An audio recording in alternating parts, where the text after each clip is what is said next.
네, SK 하이닉스가 참여한 이른바 한미일 연합 컨소시엄이 일본 도시바 메모리를 인수하는 방향으로 가닥이 잡혔습니다.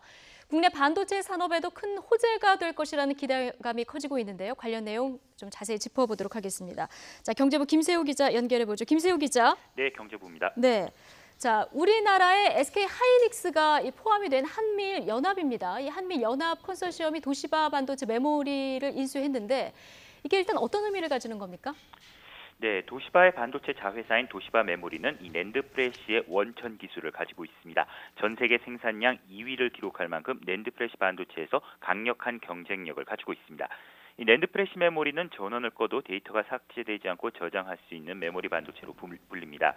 SK 하이닉스는 비메모리 D램 부문에서는 삼성전자에 이어 2위를 굳히고 있지만 낸드 프레시 메모리 부문에서는 4위에 그치고 있습니다.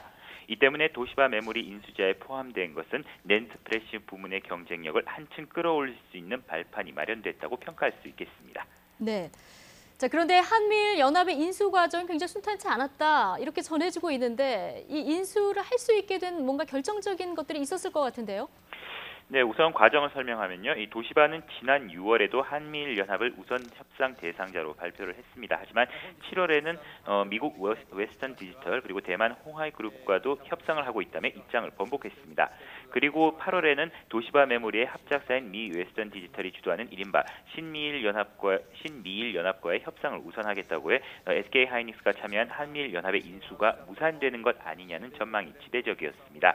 하지만 웨스턴 디지털이 우선 인수 우선권을 무리하게 주장하고 이와 함께 참여한 대만 홍하이 그룹에 대해서는 중화권의 도시바를 내줄 수 없다는 일본 내 여론이 강하게 형성됐습니다. 예. 이렇게 되자 다시 분위기는 한미일 연합으로 기울기 시작했고 도시바 반도체의 최대 고객인 바로 애플이 한미일 연합에 가세하면서 판세가 완전히 뒤집혔습니다.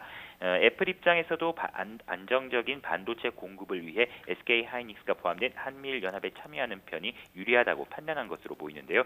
특히 낸드 프레시 세계 시장 점유율 1위가 삼성전자인데 자칫 스마트폰 경쟁자이기도 한 삼성전자의 반도체 의존도를 높일 수 있다는 우려도 함께 작용한 것으로 분석됩니다.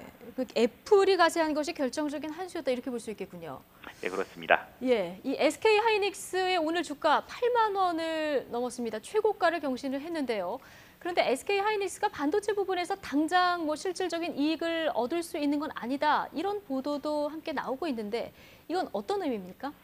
네, 우선 이번 인수에서 도시바와 일본 측의 지분은 50.1%입니다. 일본 측이 경영을 여전히 쥐고 있다는 거죠. 예. SK 하이닉스는 지분 매입이 아닌 바로 자금 대출 방식으로 인수전에 뛰어들었습니다.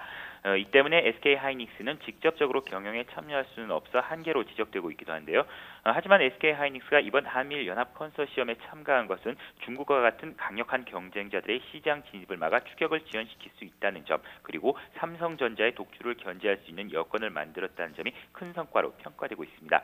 당장은 직접적인 지분을 갖지는 않더라도 자금 대출 등을 통해 SK 하이닉스가 어떤 형태로든 도시바 메모리에 영향력을 행사할 수 있는 잠재력을 확보했다고도 볼 수 있는 겁니다.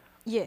자, 그런데 지금 SK 하이닉스 측에서는 언론 보도가 이렇게 나간 뒤에도 공식적으로 딱 반응을 내놓지 않고 있는 그런 상황인 것 같은데 아직 말 그대로 끝날 때까지 끝나는 게 아니다. 이런 겁니까? 네, 그렇습니다. SK 하이닉스 측 관계자들은 전화 통화에서 현재로서 자신들은 노코멘트라는 말밖에는 할 말이 없다고 거듭 강조하고 있습니다. 예. 그동안 입장을 수차례 번복했던 도시바의 행태로 봤을 땐 SK 하이닉스로서는 당연한 입장이죠. 도시바 이사회에서 도시바 메모리 매각을 결의했다는 것이 매각이 바로 결정됐다는 것을 의미하진 않습니다. 즉 도시바 이사회의 결의는 법적인 구속력이 없다는 뜻입니다. 이대로 간다면은 도시바는 내년 초쯤 한미일 연합과 최종 계약을 체결하게 됩니다. 하지만 앞서 언급했듯이 도시바는 지난 6월 한미일 연합을 우선 협상 대상자로 선정하고도 다른 진영과 협상을 하고 있다며 말을 바꾸기도 했죠. 예. 또 한미일 컨소시엄이 도시바 측과 인수 조건과 관련한 의견차를 아직 좁히지 못한 부분이 여전히 남은 것으로 알려져 있습니다. 이와 관련해 SK 하이닉스 측은 최종 계약을 체결할 때까지 최선을 다하겠다는 원론적인 입장을 되풀이하며 상황을 예의주시하고 있습니다. 지금까지 경제부에서 전해드렸습니다.